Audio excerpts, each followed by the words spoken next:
ሰላም ኩዊን ሼባ አገልግልና ኬተሪንጎች ነን።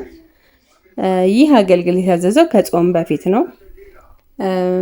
ከ30 ሰው ጀምሮ የጾም ምግብ ለምታዙን ደንበኞቻችን እንግዲህ እንደዚህ እንደምታዩት በእናንተ ምርጫ የሚሆኑ ቆንጆ የምግብ ሜኒዎች አዘጋጅተናል።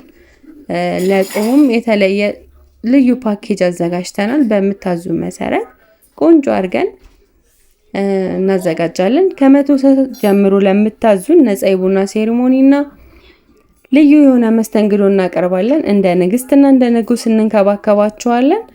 ስለምታዙን እናመሰግናለን። ከስር በማስቀምጠው ስልክ እየደወላችሁ ዘዙን። ከተሟላ የእቃ አቅርቦትና መስተንግዶ ጋር እንጠብቆታለን። ኩዊን ሼባ ብላችሁ ደውሉ። እናመሰግናለን።